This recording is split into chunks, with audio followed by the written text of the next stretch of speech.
Hello everyone. रघुवर GK में आप सभी का स्वागत है।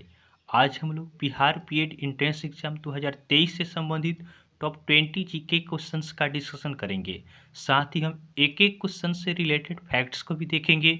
यह हमारा बिहार बीएड एंट्रेंस एग्जाम 2023 का जीके का 18वां क्लास है। तो आप वीडियो को लास्ट तक देखें और वीडियो पसंद है तो चैनल को सब्सक्राइब जरूर करें ताकि आगे आने वाले क्लास का नोटिफिकेशन आपको मिलता रहे। तो चलिए आज का क्लास हम स्टार्ट करते हैं। हमारा फर्स्ट क्वेश्चन है, इनमें से किस फसल का ज्ञान वैदिक काल के लोगों को नहीं था? इनमें से किस फसल का ज्ञान वैदिक काल के लोगों को नहीं था? तो ऑप्शन ए हमारा है जौ, ऑप्शन बी है गेहूं, ऑप्शन सी है चावल और ऑप्शन डी है तंबाकू। तो वैदिक काल के लोगों को जौ का ज्ञान था, गेहूं का भी ज्ञान था, चावल का भी ज्ञान था, उन्हें आपका तंबाकू का ज्ञान नहीं था। तो ऑप्शन डी हमारा सही आंसर होगा। ऑप्शन डी सही आंसर होगा कि वैदिक काल के लोगों को तंबाकू का ज्ञान नहीं था। नेक्स्ट क्वेश्चन है, किस वेद में प्राचीन वैदिक युग की संस्कृति के बारे में सूचना दी गई है? किस वेद में प्राचीन वैदिक युग की संस्कृति के बारे में सूचना दी गई है? तो ऑप्शन ए है ऋग्वेद, ऑप्शन बी है यजुर्वेद, ऑप्शन सी है अथर्ववेद या ऑप्शन डी है सामवेद। तो इस प्रश्न का हमारा सही उत्तर होगा ऑप्शन ए ऋग्वेद। ऋग्वेद में आपका प्राचीन वैदिक युग की संस्कृति के बारे में सूचना दी गई है। ध्यान देंगे, ऋग्वेद की रचयिता आपका महर्षि वेद व्यास को माना जाता है। उसके बाद वेद की संख्या कितनी है? तो वेद की संख्या आपका 4 है। ये कौन कौन से हैं? तो वेद आपके हैं ऋग्वेद, यजुर्वेद, सामवेद और अथर्ववेद। नेक्स्ट क्वेश्चन को देखते हैं। अगला प्रश्न है, ऋग्वैदिक आर्यों का मुख्य व्यवसाय था। तो ऋग्वैदिक आर्यों का मुख्य व्यवसाय कौन सा था?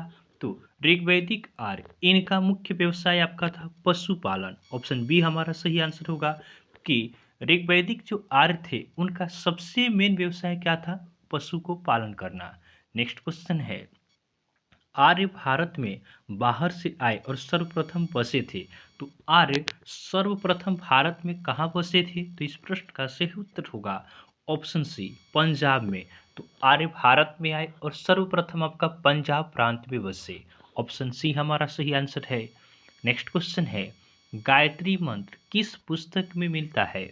गायत्री मंत्र यह आपका किस पुस्तक में मिलता है? तो गायत्री मंत्र यह आपका ऋग्वेद में मिलता है। ऑप्शन ए हमारा सही आंसर होगा। ऋग्वेद में आपका गायत्री मंत्र मिलता है। नेक्स्ट क्वेश्चन है, कैबिनेट मिशन योजना के अनुसार संविधान सभा में कुल कितने सदस्य होने थे? कैबिनेट मिशन योजना के अनुसार संविधान सभा में कुल कितने सदस्य होने थे? तो इस प्रश्न का सही उत्तर होगा ऑप्शन ए 389। तो कैबिनेट मिशन योजना इसके अनुसार संविधान सभा में टोटल आपका 389 सदस्य होने थे, लेकिन विभाजन के पश्चात आपका सदस्यों की संख्या कितनी हो गई? 299 हो गया। कितना हो गया? 299। नेक्स्ट क्वेश्चन को देखते हैं। अगला प्रश्न है, संविधान सभा में किस देशी रियासत के प्रतिनिधि ने भाग नहीं लिया था? संविधान सभा में किस देशी रियासत के प्रतिनिधि ने भाग लिया था? तो इस प्रश्न का सही उत्तर होगा ऑप्शन सी हैदराबाद।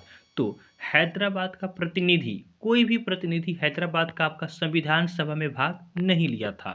ध्यान देंगे, हैदराबाद रियासत इसका विलय भारत में कब होता है? तो हैदराबाद रियासत का विलय 17 सितंबर 1948 को पुलिस एक्शन के तहत हुआ। नेक्स्ट क्वेश्चन है, बी आर अम्बेडकर का संविधान सभा में निर्वाचन हुआ था। तो बी आर अम्बेडकर अर्थात भीमराव अम्बेडकर का संविधान सभा में निर्वाचन कहाँ से हुआ था? तो इस प्रश्न का सही उत्तर होगा ऑप्शन ए पश्चिम बंगाल।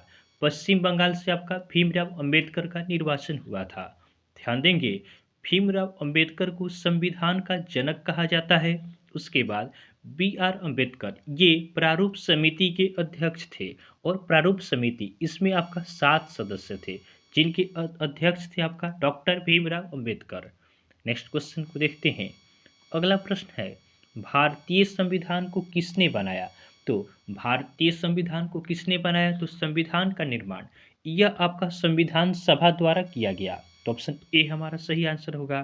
ध्यान देंगे, भारतीय संविधान 26 नवंबर 1949 को बनकर तैयार हुआ। भारतीय संविधान कब बनकर तैयार होता है? तो यह आपका 26 नवंबर 1949 को बनकर तैयार होता है।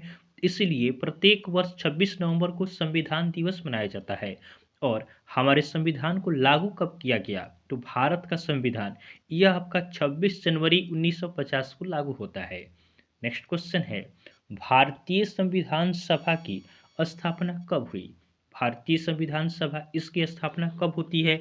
तो संविधान सभा की स्थापना 9 दिसंबर 1946 को होता है।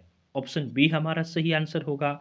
और संविधान सभा के अस्थायी अध्यक्ष कौन थे? तो संविधान सभा के अस्थायी अध्यक्ष ये आपका सच्चिदानंद सिन्हा थे। और पूछे कि अस्थायी अध्यक्ष कौन थे? तो अस्थायी अध्यक्ष थे doctor Rajendra Prasad. Next question को देखते हैं।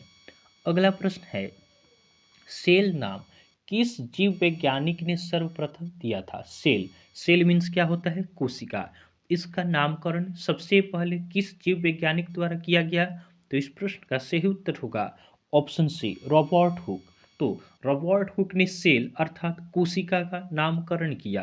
ध्यान देंगे, जो सेल होता है वह आपका मानव शरीर का सबसे छोटा इकाई होता है। नेक्स्ट क्वेश्चन है, कोशिका का ऊर्जा गृह किसको कहा जाता है? कोशिका का ऊर्जा गृह किसे कहते हैं?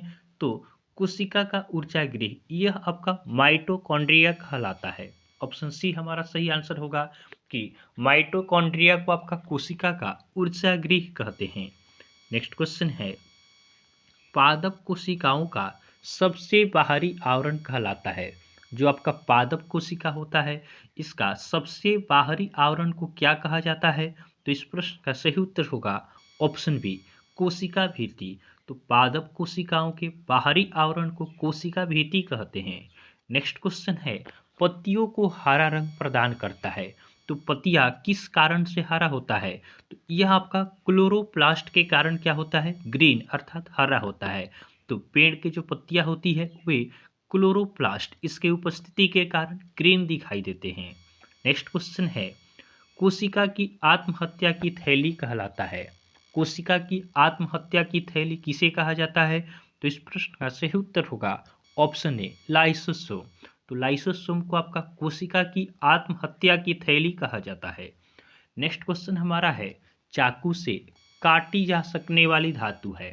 तो चाकू से काटी जा सकने वाली धातु कौन सी है? तो इस प्रश्न का सही उत्तर होगा ऑप्शन डी, सोडियम। सोडियम एक ऐसा धातु है जिसे हम चाकू से काट सकते हैं। ध्यान देंगे, सोडियम धातु का संग्रह मिट्टी के तेल में किया जाता है। सोडियम धातु का संग्रह आपका मिट्टी के तेल में किया जाता है। उसके बाद सोडियम के टुकड़े को पानी में डाला जाए तो वह तैरता हुआ चलने लगता है। सोडियम का जो टुकड़ा होता है इसे हम पानी में डाल देंगे तो वह क्या होगा? तैरेगा और चलने लगेगा। नेक्स्ट क्वेश्चन को देखते हैं। अगला प्रश्न हमारा है, साधारण नमक का रासायनिक नाम निम्नलिखित में से क्या है? साधारण नमक इसका हमें रासायनिक नाम बताना है। तो इस प्रश्न का सही उत्तर होगा ऑप्शन सी, सोडियम क्लोराइड। साधारण नमक का रासायनिक नाम होता है सोडियम क्लोराइड। सोडियम क्लोराइड को कैसे लिख सकते हैं? तो इसको NaCl लिखा जाता है। नेक्स्ट क्वेश्चन है, बेकिंग सोडा। तो बेकिंग सोडा इसका रासायनिक नाम क्या होता है? तो बेकिंग सोडा का रासायनिक नाम होता है सोडियम बाइकार्बोनेट। क्या होता है? Sodium bicarbonate. बेकिंग सोडा का रासायनिक नाम होता है सोडियम बाइकार्बोनेट। इसका फॉर्मूला क्या होता है? तो सोडियम बाइकार्बोनेट यह आपका होता है, क्या होता है? NaHCO3। क्या होता है? NaHCO3। नेक्स्ट क्वेश्चन को देखते हैं। अगला प्रश्न है, धोने का सोडा किसका प्रचलित नाम है? धोने का सोडा यह किसका प्रचलित नाम है? तो यह आपका सोडियम कार्बोनेट का नाम होता है। तो ऑप्शन सी हमारा सही आंसर होगा कि धोने का सोडा यह आपका सोडियम कार्बोनेट का प्रचलित नाम है। इसका फॉर्मूला होता है Na2CO3। क्या होता है? Na2CO3 होता है। आज का हमारा लास्ट क्वेश्चन है, मैग्नीशियम धातु का निष्कर्षण मुख्यतः किस अयस्क से किया जाता है? मैग्नीशियम धातु का निष्कर्षण मुख्यतः किस अयस्क से किया जाता है? तो इस प्रश्न का सही उत्तर होगा ऑप्शन सी, कार्नालाइट। तो कार्नालाइट द्वारा आपका मैग्नीशियम धातु का निष्कर्षण किया जाता है। तो इस तरह हमने बिहार बीएड एंट्रेंस एग्जाम 2023 में पूछे जाने वाले टॉप 20 जीके क्वेश्चंस का डिस्कशन किया है। तो आपको वीडियो पसंद आया हो तो आप वीडियो को लाइक करें और चैनल को सब्सक्राइब जरूर करें। तो चलिए आज के लिए हम इतना ही रखते हैं, फिर नेक्स्ट वीडियो में आपसे मिलेंगे, तब तक के लिए धन्यवाद।